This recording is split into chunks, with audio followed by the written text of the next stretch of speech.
આજે આપણે ધોરણ 12 માં ઘાતાંકીય વિધેય લઘુગણકીય વિધેયના વિકલન આપણે મેળવતા શીખશું. તો ઘાતાંકીય વિધેય લઘુગણકીય વિધેયના વિકલનના સૂત્રો જે છે એ યાદ કરી લઈએ આપણે. તો d/dx of e raised to x, તો e raised to x જ થશે. e raised to x નું વિકલન e raised to x જ થશે. પછી d/dx of log x નું વિકલન 1/x થશે.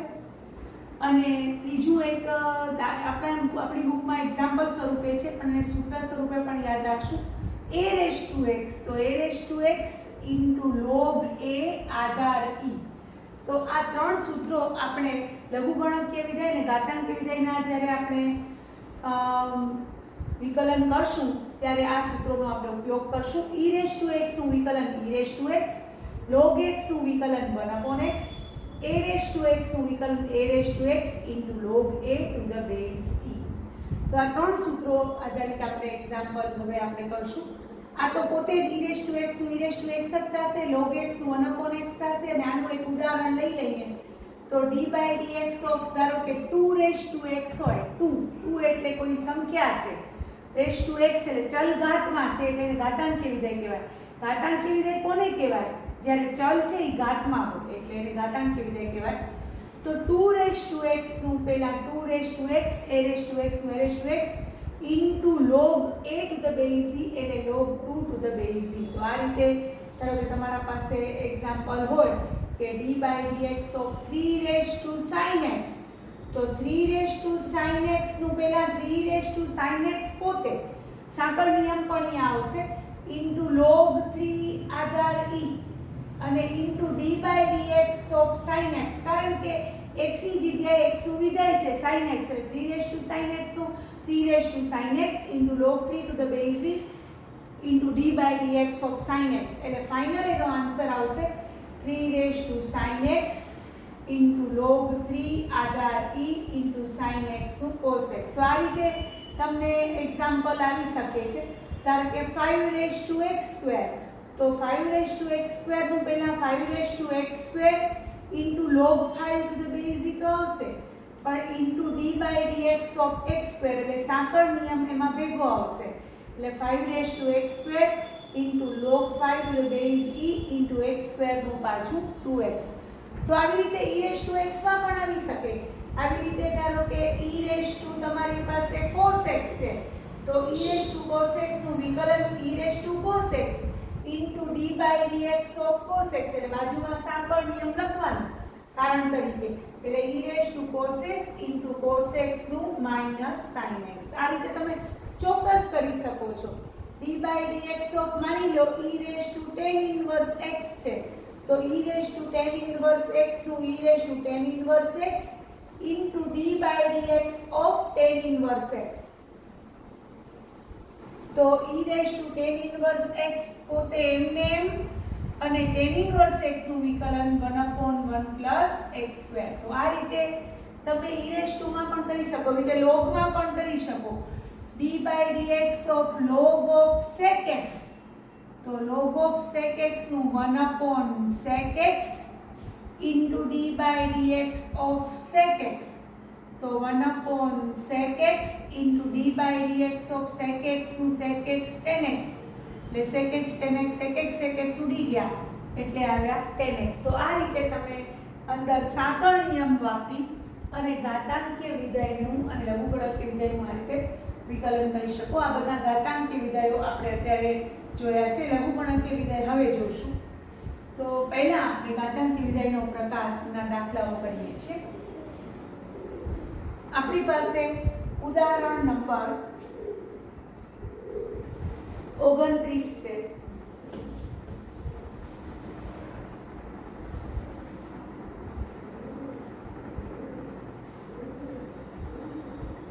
હા, ઉદાહરણ 29 માં આપણે આપ્યું છે પહેલો દાખલો છે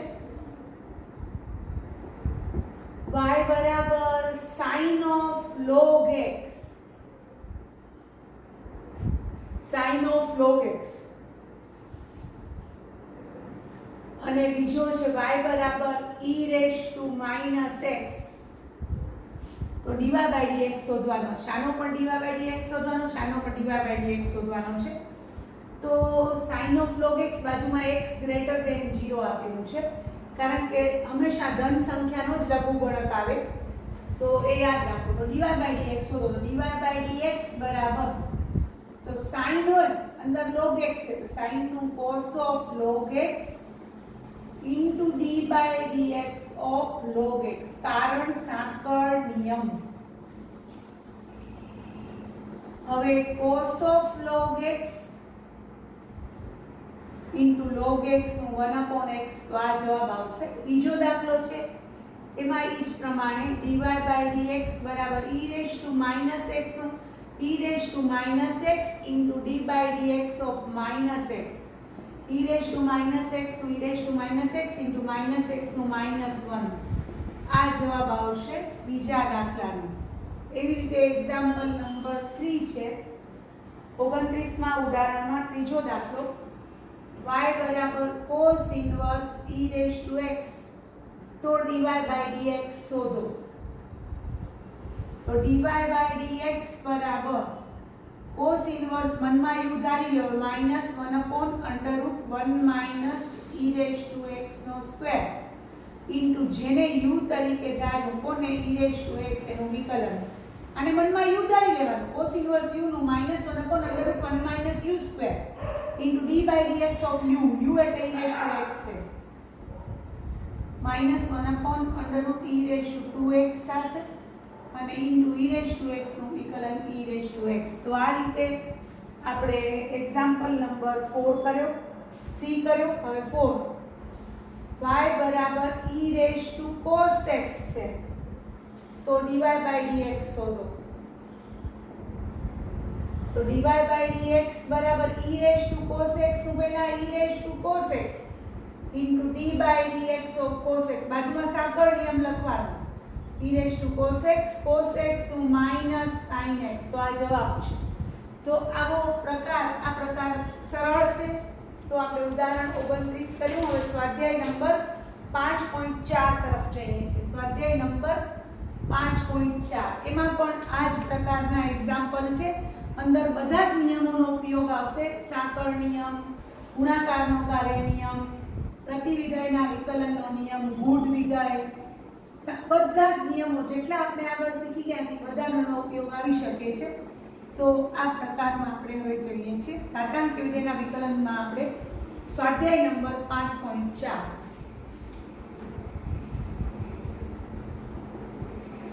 એમાં એક્ઝામ્પલ નંબર પહેલો છે. પહેલા એક્ઝામ્પલની રકમ છે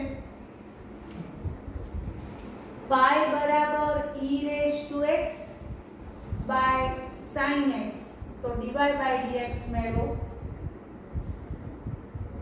તો dy by dx ભાગાકારના નિયમથી થશે, sin x છેદ એમને ઇન્ટુ અંશનું વિકલન માઈનસ અંશ એમને ઇન્ટુ છેદનું વિકલન છેદમાં છેદનો વર્ગ.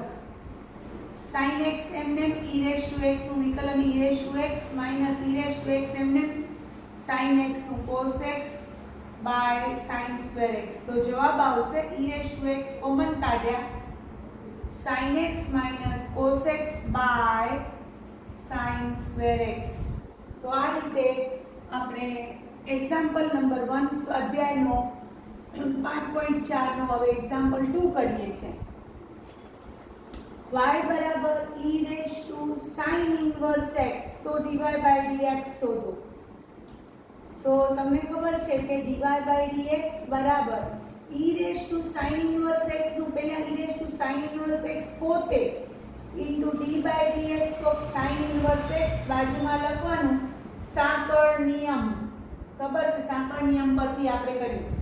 હવે e raised to sin inverse x એમ અને sin inverse x નું 1/√1 minus x square, એટલે જવાબ આવશે e raised to sin inverse x by √1 e raised to 1 minus x square. પણ બાજુમાં ઈ ખાસ લખવાનું કે x છે વિવૃત અંતરાલ -1 થી 1 માં આવેલો હશે, સંવૃતમાં નહીં આવેલો હોય, કારણ કે =1 અને -1 અહીંયા મૂકશું તો 0 થઈ જશે. તો તો અવ્યાખ્યાયિત થઈ જાય એટલે વિવૃત અંતરાલ -1 થી 1 માં આવેલો હશે. સાઇન ઇન્વર્સનો આપણે ખબર છે કે મર્યાદિત વિસ્તાર સંવૃત અંતરાલ -π/2 થી π/2 છે. મર્યાદિત પ્રદેશ સંવૃત અંતરાલ -1 થી 1 છે અને એમાં 1 નીકળી જશે, -1 નીકળી જશે. એટલે આ રીતે એનો જવાબ આવે છે. આ ખાસ યાદ રાખજો. હવે એક્ઝામ્પલ નંબર 3 માં પહોંચ્યા. સ્વાધ્યાય નંબર 5.4 નો એક્ઝામ્પલ નંબર 3.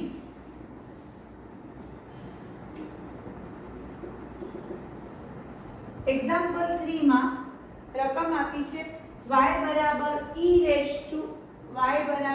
e⁻x³ તો dy/dx શોધો. તો dy/dx બરાબર e⁻x³ નું પહેલા e⁻x³ પોતે into d/dx of x³ એટલે e⁻x³ into 3x². તો આ રીતે એક્ઝામ્પલ નંબર 3 આપણે કર્યો. પછી એક્ઝામ્પલ નંબર 4 y બરાબર sin of tan inverse. Example 4 y બરાબર sin of tan inverse e⁻x તો dy/dx શોધો. તો સાંકળ નિયમ સાથે આપણે આગળ વધશું. તો કઈ રીતે કરીએ છીએ એક્ઝામ્પલ નંબર 4 જોજો. સ્વાધ્યાય નંબર 5.4 નો એક્ઝામ્પલ નંબર 4 જોજો. સૌથી પહેલા બારે સાઈન દેખાય છે તો એનું કોસ કરવાનું અને અંદર બધું એમને અંદરનું બધું એમને અને d/dx ઓફ બાજુમાં tan ઇન્વર્સ, કારણ કે સાઈન નું કોસ થઈ ગયું એટલે અંદરનું જે છે એનું વિકલન tan ઇન્વર્સ e⁻x. હવે cos of tan inverse e⁻x એમને. હવે tan ઇન્વર્સ u એનું 1/1 પ્લસ અંદરના ને u ધારી લેવાનું મનમાં 1/1 પ્લસ u સ્ક્વેર e⁻x નો વર્ગ ઇન્ટુ જેને u તરીકે ધાર્યું એનું બાજુમાં વિકલન. બાજુમાં સાંકળ નિયમ લખી જ નાખવાનું કારણ કે હવે cos of tan inverse e⁻x 1/1 plus e⁻2x e⁻x નું e⁻x into d/dx of -x. તો હવે ફાઇનલ જવાબ આવશે cos of tan inverse e⁻x into 1 plus e⁻2x into e⁻x into -1 -x નું -1 -x નું ભૂલવાનું નહીં. છેલ્લે -x નું વિકલન પણ થાય. એકલો x હોય તો ન થાય પણ -x છે e⁻x તો ન થાય. e⁻x નું થઈ ગયું પછી કાઈ નહીં પણ આ તો e⁻x છે. x ની જગ્યાએ -x છે તો e⁻x નું e⁻x into -x નું પાછું -1. તો આ રીતે સાંકળ નિયમનો અંદર ઉપયોગ આપણે કરી રહ્યા છીએ. તો એક્ઝામ્પલ નંબર હવે આપણે 5 કરીએ છીએ. સ્વાધ્યાય નંબર 5.4 નો એક્ઝામ્પલ 5મો પ્રશ્ન 5મો. 5મા પ્રશ્નની રકમ છે y બરાબર log of cos of e⁻x તો dy/dx શોધો.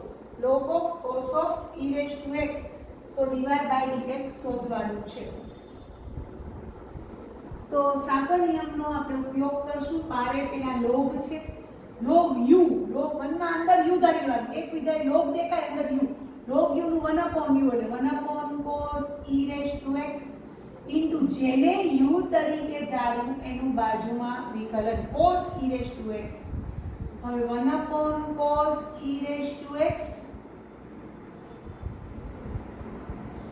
અને cos e⁻x નું minus sin e⁻x into d/dx of e⁻x. બાજુમાં સાંકળ નિયમ લખી જ નાખવાનું.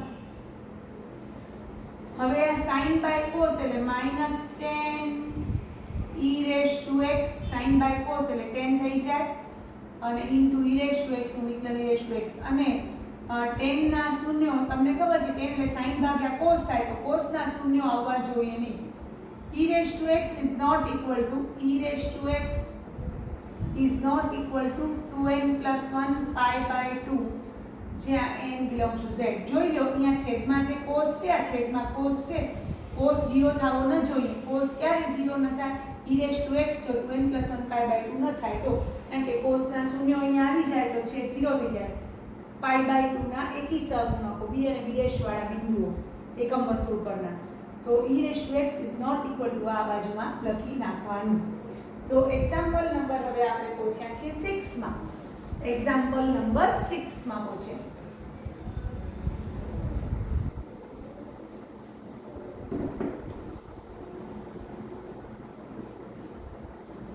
y બરાબર e⁻x plus e⁻x² plus e⁻x3 plus e⁻x4 plus e⁻x5 તો dy/dx શોધો. 5 સુધી ઘાત કીધી છે, x ની 5 ઘાત સુધી, એટલે આ રીતે આપણે પદ 5 લખ્યા.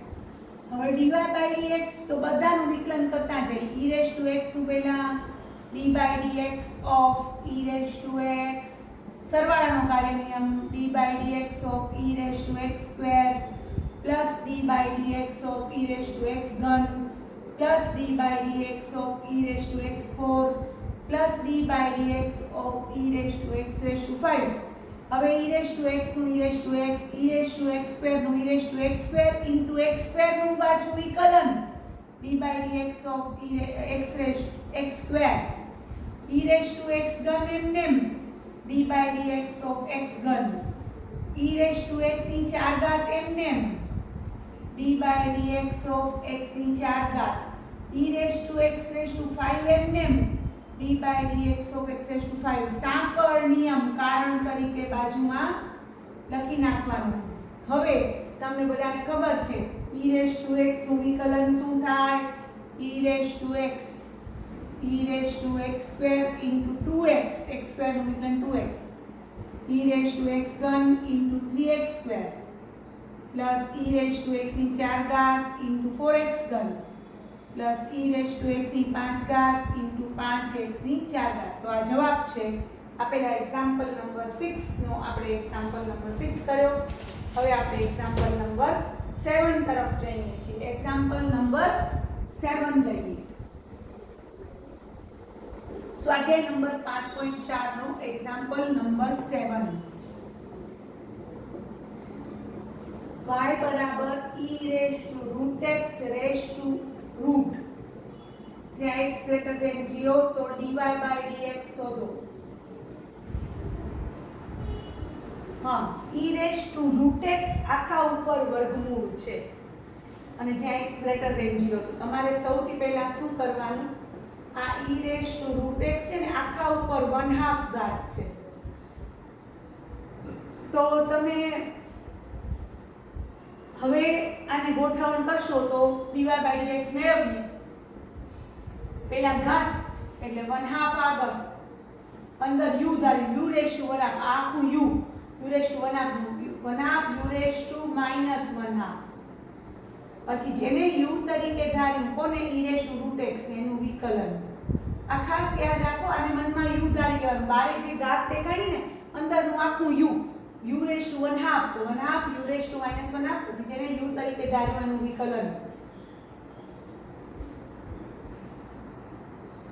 -1/2 એટલે નીચે આવી એટલે 1/2 થઈ ગયું, વર્ગમૂળ થઈ ગયું. e⁻x નું e⁻x અને હજી d/dx of √x થશે, ભૂલી ન જવાય, ખાસ યાદ રાખજો. e⁻x હોય તો e⁻x જ થઈ જાય, બસ પછી કાંઈ નહીં. પણ e⁻x છે તો e⁻x નું પહેલા e⁻x into d/dx of √x. હવે ફાઇનલ જો આ e⁻x ની એક ઘાત કહેવાય આને, અને આ e⁻x ની 1/2 ઘાત છે, તો ઉપર 1/2 ઘાત આવશે.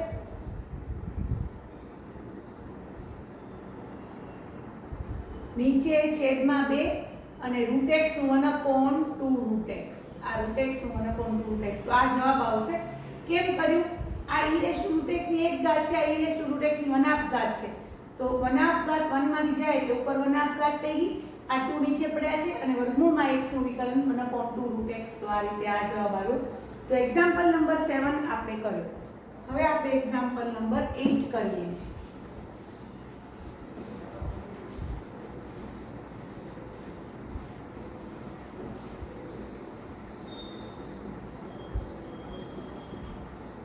એક્ઝામ્પલ 8 માં y બરાબર log of log x, જ્યાં x ગ્રેટર ધેન 1 તો dy by dx શોધો. તો dy by dx બરાબર log u અંદર, તો log u નું 1 upon u એટલે 1 upon log x, અને જેને u તરીકે ધાર્યું કોને log x, એનું બાજુમાં વિકલન, કારણ કે સાંકળ નિયમ લખી નાખવાનો. હવે 1 upon log x અને log x નું વિકલન 1 upon x, તો આ રીતે આપણે dy by dx મળ્યું. હવે એક્ઝામ્પલ નંબર 9 માં પહોંચ્યા. એક્ઝામ્પલ નંબર 9 છે y બરાબર cos x by log x, y બરાબર cos x by log x, જ્યાં x છે ઈ નોટ ઇક્વલ ટુ 1 છે, કારણ કે જો 1 થાય તો log 1 0 થઈ જાય, છેદ અવ્યાખ્યાયિત થઈ જાય, અને ઉપરાંત x ગ્રેટર ધેન 0 છે, કારણ કે ધન સંખ્યાનો જ લઘુગણક નીકળે. હવે આનું dy by dx મેળવવું છે, તો ભાગાકારના નિયમથી આપણે કરશું.